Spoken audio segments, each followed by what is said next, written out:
everybody, it's Nina. Thanks so much for joining me today for a new tutorial. This tutorial is going to feature not only some amazing new products from Simon Says Stamp, but also a fun emboss resist technique using Tonic Studio's Nuvo Aqua pens. So the cards that you see here each feature an emboss resist, which is basically you emboss a design, or in this case these are sentiments, onto a piece of paper and then color with a water-based medium over top of that.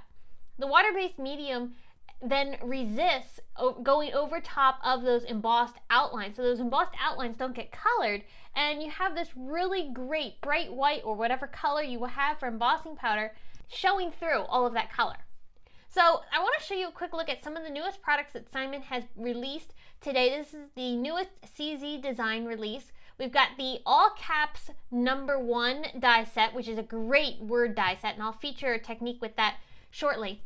But there's also this awesome birthday stamp set, which I really love. This is the birthday PALOOZA set, and it features a lot of really great sentiments that have the letters overlap. And they overlap with each other and their outlines, so you can color them in and you can get some really great coloring effects with these letters.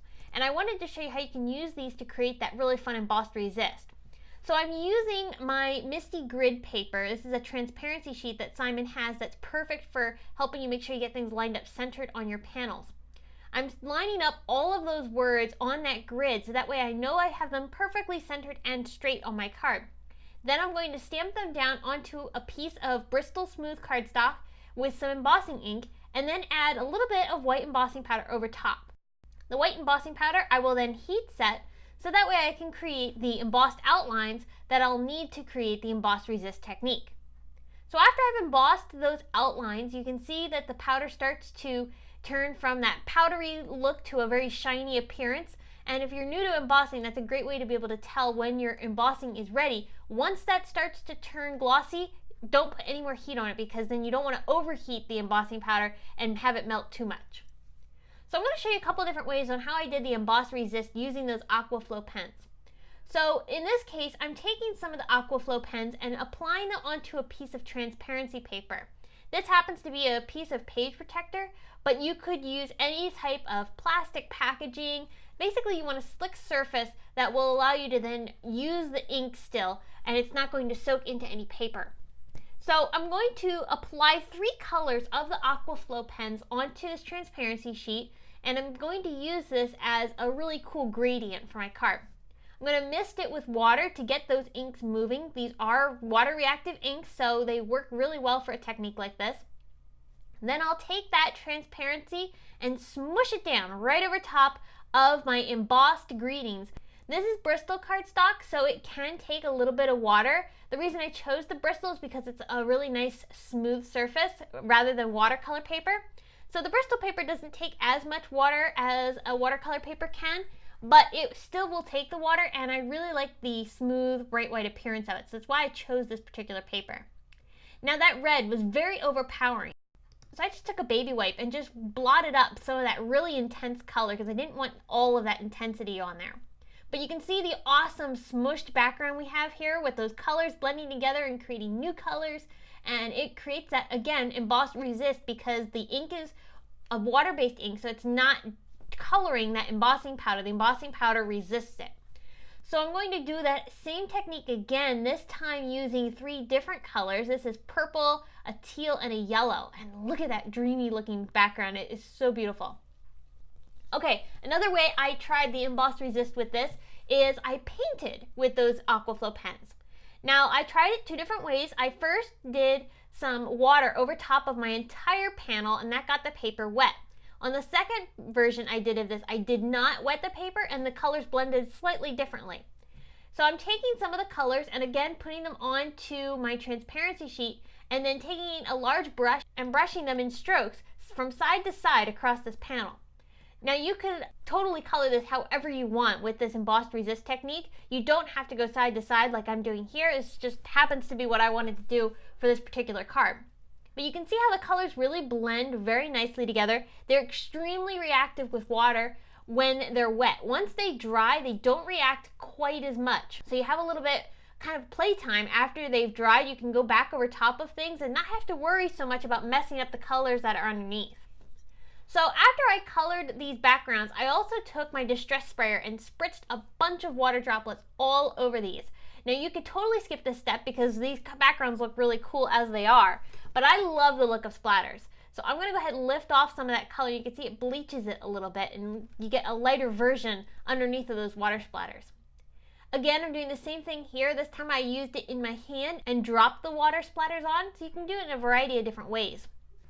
Now I also wanted to make those letters more intense on my card and have them stand out a little bit more. So I'm taking some of those Aqua Flow pens in colors that are similar to what's underneath, and I'm going to color in every one of these letters. And you can see that there's a much more intense color now inside of each of those letters, and they're standing off of the background really nice, but it complements the background perfectly. So this is a really fun way to also be able to use your Aqua Flow pens, is to color then over top of the coloring you've already done. And like I said, the Aqua Flow pens don't react to the color that's underneath once it's dried completely.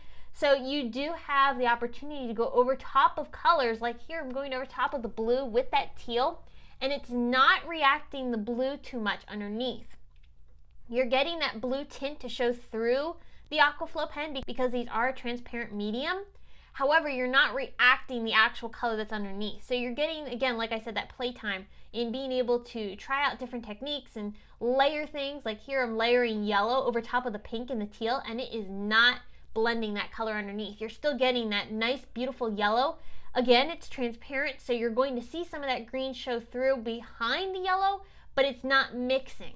So I hope that's a good example of how you can use these Aqua Flow pens in a variety of different ways.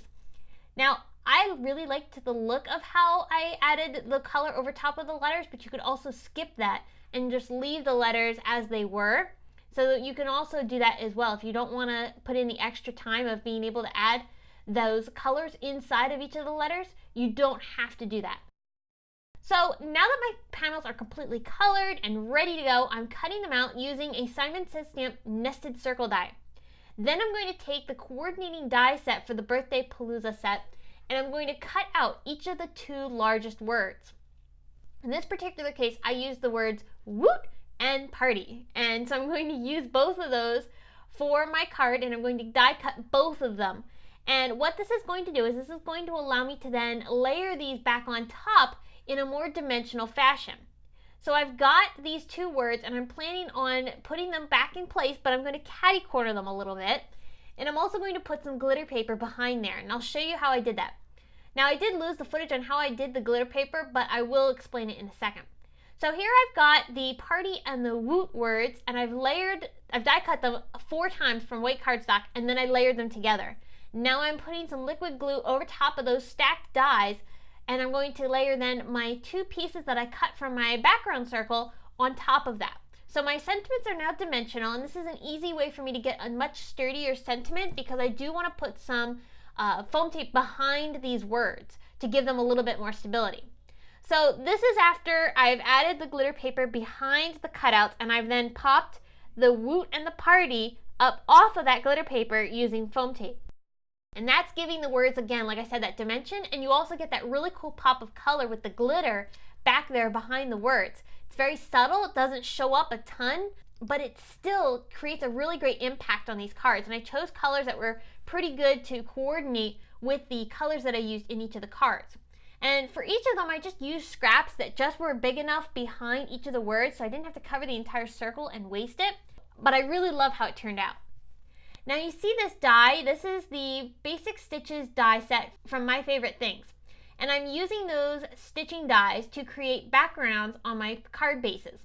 So I took my card bases, these are 4 1/4 square cards, and I just ran these stitching dies through my Spellbinders Platinum machine, and I created these really cool textured backgrounds. So I just ran that through 3 times across the entire card.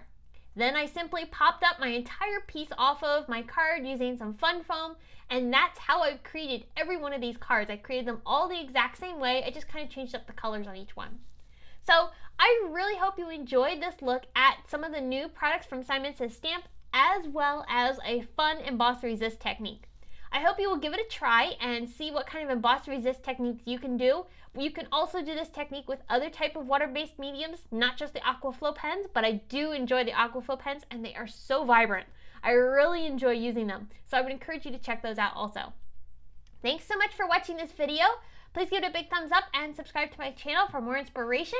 And here are 2 more on screen that you might enjoy, featuring some fun embossing techniques. Thanks again for stopping by. I'll see you again very soon, and have a great day. Bye!